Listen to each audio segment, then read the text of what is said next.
How do you make sure the moments count?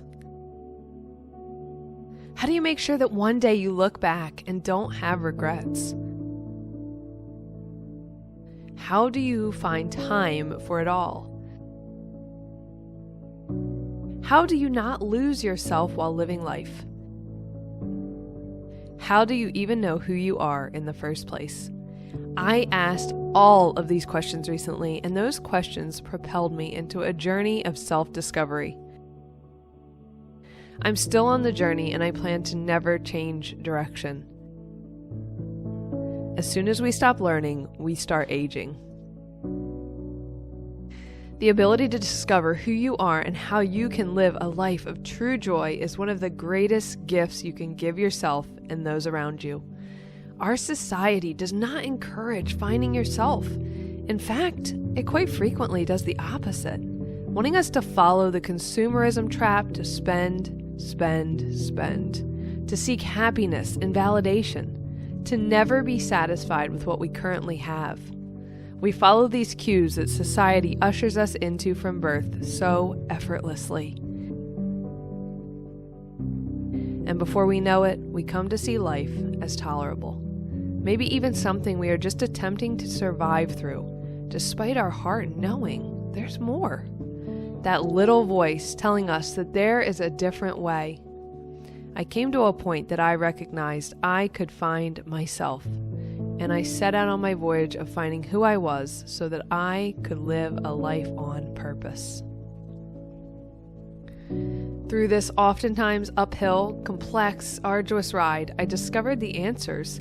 I knew I had God in my heart, and that was the predominant source of all of my joy. But I still had to find a way to discover who I was and how I was to handle the uncertainties of life. How was I to carry myself? Where was I to put my energy and time? Who did I want to be? I observed that nature took its time. Beauty was achieved through patience, and that I too could take my time. I could live as though there were no time frames, and in doing so, in living with an intention, I ultimately found peace. The second thing I discovered was that if I had less to keep track of in my house, I had less to distract me from what truly mattered. I could focus my attention and love to my boys, and that would be something that I would never regret. So I chased a different path. I stopped buying stuff to comfort me or make me feel content or like I had some kind of power. And I stopped feeling like I had to provide 1 million opportunities in a day for my boys, or that I needed to run 1 million errands.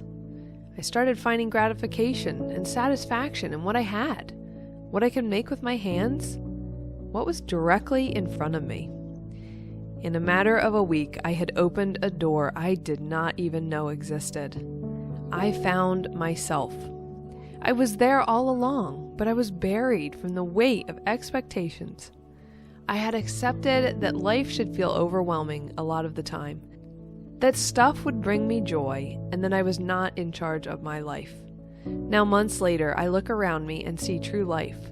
I see so much beauty and grace in the everyday moments that most overlook or take for granted.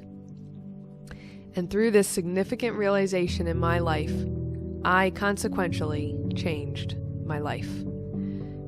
It is my hope that my story resonates with you, because my intention is to walk alongside you as you do the same thing in your life.